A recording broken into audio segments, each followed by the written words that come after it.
Good day, good afternoon, and good evening. And this is Pablo H. Candelara Jr. Once again, uh, telling you about God, how God has saved my life. When I was in the vessel Sun Voyage, uh, the vessel Sun Voyage, we get it from the Chinese people. But when we get on board, we really pick the line, we really get the vessel anew. Although it is too old, but we as a Filipino seaman promise to our company that we shall be getting this vessel as new as we could. However, when we are about 4 months old on the vessel, there I met a man, an engine Peter. He was a silent type person, but he is a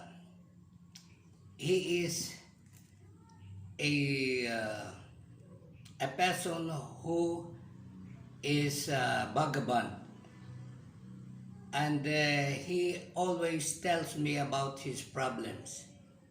He supposed to say to me that he is no parents. He is a man of problems. He lives at Tondo, Manila, and it seems that that this man is a silent type. But when I knew him, I knew he is extrovert. But when I get out of the ship, I uh, I I took along with my friends, and I met him also at the port. He was very drunk at that time, and at his at his as he, at his I realized that he is the man of a two person. He is indeed a uh, a drunk person, and when he is drunk, he does not recognize anyone. But when I approach him and I called his name, Peter, he looked at me and he said, "Are you the radio officer?" "Yes, I am." And when he knew that I was the radio officer, he started to be shy. So what's the problem, Peter? I asked him, and he told me about chief engineer. He wants an overtime, an extra overtime, without payment, without working on it. An extra overtime. He said that he is full of debts. He has many debts to pay. And when I knew, are you going to you find chief engineer and he will help you? I already did, he said. But the problem is that he does not work for it, because he was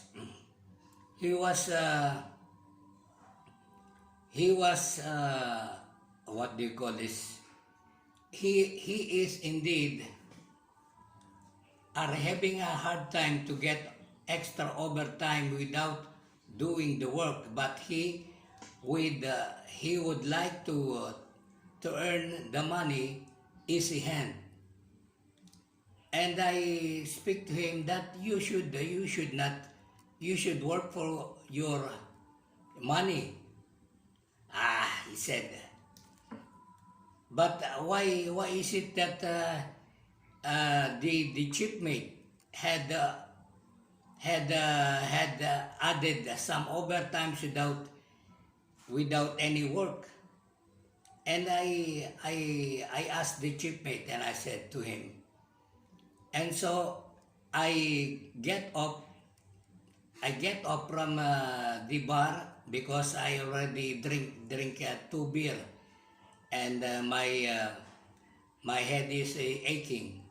So I get off along the restaurant, and when I get up on the vessel, before I get on the vessel, I met second engineer, and second engineer is finding chief engineer, and he told me that where is the chief engineer? Chief engineer was there with Peter, and then after a few hours, the Peter was going along the vessel, and he was going as along the vessel. I look for the chief engineer. Have you seen the chief engineer? He said, no. I left him on the restaurant, and it seems that the Chinese people bugged down chief engineer. How come? Did you know? Oh, I just left. But why is it that you left chief engineer? He could not explain it. So when second engineer was finding chief engineer, there comes chief engineer with blood oozing from his mouth, and he tell us the Peter had bugged me up at the back. What? The second engineer was bugged you? Yes. How come? When he was go along with the vessel, the Peter came down and find chief engineer. Buhay ka pa. It means that in English, you still alive. And he went through the kitchen and find some lights. And it so happened that according to the second engineer that tells the story, Peter is asking for from chief engineer an extra overtime, but the chief engineer, have you worked for it? No, I just was. Why is it that Peter chief mate has given extra overtime to his people, whereas in us and the engine, you do not give us any? So the chief engineer was bogged down when he was at the restaurant, and it so happened that it's good that the chief engineer bogged down and left without anything and without nothing to say. He bogged down, automatically fell down on the floor. So when Peter has noticed that he has nawala ng malay, No? He goes down and the Peter just walk out at the restaurant. But when he saw that the chief engineer is alive, he went back to the ship and find a knife to kill this man, the chief engineer. And when the second engineer met the chief engineer, he automatically went on the ship and find a find a cabin, a vacant cabin that he can keep this chief engineer. So when when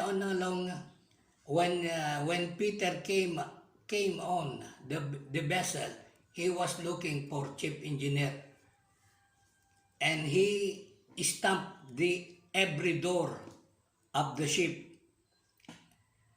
Chief engineer, where are you? Where are you? He was drunk, and at those time, I automatically went up on my radio room and started to pray. Please, Lord, I beg you, please help this chief engineer.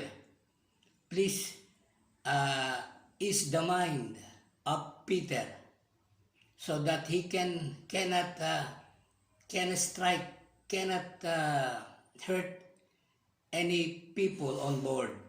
I prayed that so hard, and I got vision. And on my vision, there was 7 archangels standing alone in front of the man with the knife, and with the knife and surrendering. I saw it, the man holding the knife, surrendering the knives to the angel. And so after that, there was a knock on the door, and I opened him up, and I found out that Peter is on the outside, and I myself has come inside Peter. I saw in his eyes that there was no black. The retina of his eyes has turned to white, and he slowly came in with the knives on his hand and starting to walk in the radio room with the knife is on his hand. And I asked him, Peter, what is the problem? And he said to me, I have a problem to chief engineer. And when he entered, he sit uply like this, with the hand, with the knives.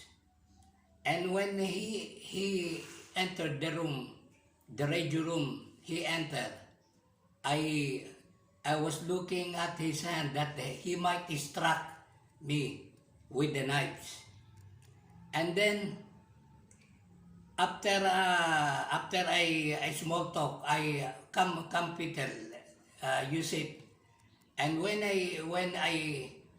he sit down, I laid my hand upon his head and called the name of the mighty Lord Jesus Christ, O Lord. And I asked him that pacify this man. And when I laid my hand upon his head, he automatically went out. And I continually praying so hard to the Lord that he may relinquish the body spirit that is inside that man. After a while, after praying there was a knock on the door and I opened him up. And when I saw him, the vision that I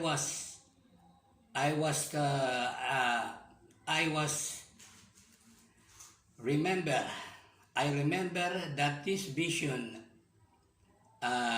some 30 minutes ago, that